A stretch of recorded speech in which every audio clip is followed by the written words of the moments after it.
everybody. Welcome back to another episode of the Bulletproof Hygiene podcast. I'm so excited to have you joining me today to this podcast entitled Playing Geologist. And before we dig in, pun totally intended, I want to take just a moment to promote our upcoming 2025 Bulletproof Summit. And I'm doing this because we already have ticket sales happening, you guys. People are excited about this, so I don't want you to miss out. So, upcoming in August, the 8th and 9th, we will be hosting our annual Bulletproof Summit in Orlando at the Ritz-Carlton. This is an absolutely incredible conference with a really fun, great energy vibe. You're going to walk away with 16 hours of CE, a phenomenal team experience, and really actionable strategies to implement immediately. So don't miss out. Go to bulletproofsummit.com to make your reservations. All right, so today we are switching up our role a bit and crossing over into geology. Weird, right? This would totally make my father really proud as he is a geologist. So I grew up as a child looking at a lot of really cool rocks and fossils and learning a lot about minerals, which is really cool. And we're not talking about rocks or fossils today, maybe to some extent.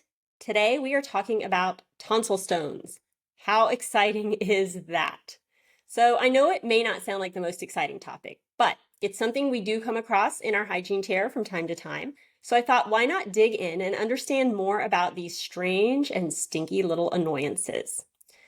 So first off, let's establish, what is a tonsil stone? Tonsil stones, also known as tonsilloliths, are small, pebble-like lumps, nodules, or pearls that form in your tonsils.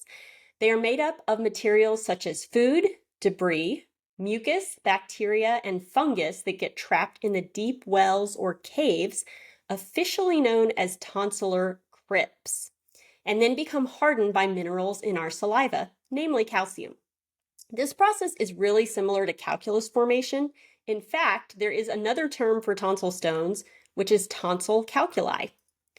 So we should know that the average adult who still has their tonsils has about 10 to 20 crypts. So lots of opportunity for these things to accumulate. Tonsil stones are pretty common, but rarely harmful. But as we know, they can cause some serious bad breath, sore throat, earache, inflammation, and discomfort or difficulty swallowing. They appear whitish yellow in color and can be minuscule in size to pea-sized or even larger. Since the crypts are irregular in size and shape, and the tonsil stones are of a sticky nature, they can easily become trapped in the tonsils for a significant period of time and continue to accumulate and get larger. It's actually very possible for a patient to have them present without their knowledge. So we've got to be really diligent in looking for them as we perform our oral cancer screening. And I just want to say, I feel like this is another one of those things in dentistry that so many times our patients can have things going on and they have no idea about them. So again, this is our role and our job to really be looking and bring this to the forefront for them. It is more common to see them in patients with a history of tonsil infections and those who have larger tonsils with deeper crypts. Dehydration, mouth breathing, postnasal drip, allergies, and smoking are definitely contributory factors. And if you have ever had the horror of smelling a tonsil stone, you know how absolutely putrid and disgusting they can be. When I have a patient that comes in complaining of halitosis, the throat is one of the first places I look. The malodor comes from the bacteria that get trapped in and around the stones. An article from the British Dental Journal in 2017 identified that some of the anaerobic bacteria that congregate can produce those volatile sulfur compounds such as hydrogen sulfide and methyl mercaptan. This is why it leads to the halitosis. Most of the time, these stones or calcifications will work themselves out with a good cough or sneeze. But if they are really embedded, it may take a little extra time and focused attention to remove. You can carefully try using a damp cotton tip to gently push it out. Gargling with salt water or using something safe and gentle like a rubber tip are tactics that can be used either at home or in the office. I've had a few show up in my chair that required a little more effort, and I find that using a little lidocaine in the area is helpful to prevent gagging. For those patients that have a true battle with large and frequent tonsil stones, there is actually a procedure called Coblation cryptolysis, which uses radio waves to alter salt solution into charged ions that then destroys and smooths the tonsil crypts without using heat. Like laser cryptolysis, only local anesthesia is used, and surgery and recovery are minor. Coblation cryptolysis is a relatively new procedure introduced in 2012 and can be performed by an ENT. Obviously, there's also the option to remove the tonsils if stones are a serious continuous problem, but we know that our tonsils are a huge part of our immune and filtration system, so the risk versus benefit should always be considered. So since we as hygienists and dentistry in general are in the prevention business, let's talk about how to help keep from getting tonsil stones in the first place. For those patients with larger crypts, frequent gargles with salt water can keep debris from collecting. And for those patients with allergies and chronic sinus drainage or postnasal drip, using something like a xylitol nasal spray a few times a day can be beneficial with helping bacterial reduction. It can help to dislodge and reduce the amount of mucus present. Speaking of bacterial reduction, obviously practicing thorough and excellent oral hygiene is imperative for patients prone to tonsil stones. The less anaerobic bacteria present, the less likely they are to accumulate these little nuisances. Considering a good oral probiotic is also a great preventative idea to help create an environment in our mouth that is very difficult for those pathogens to live and thrive. There are many probiotics available on the market now. They're pretty inexpensive and they're easy to use. Dry mouth is a huge factor when it comes to accumulating these stones, and there are several drivers. So, like I said earlier, dehydration is one. Drinking water and keeping the throat moist and lubricated and flushed is helpful.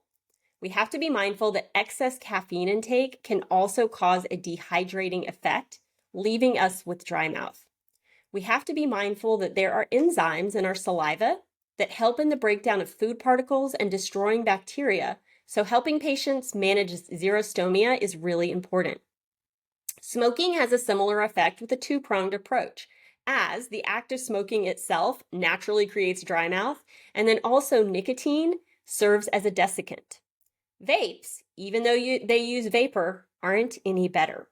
Vaping compromises the immune system and causes inflammation, making individuals more susceptible to fungal, bacterial, and inflammatory infections that can result in tonsil stones.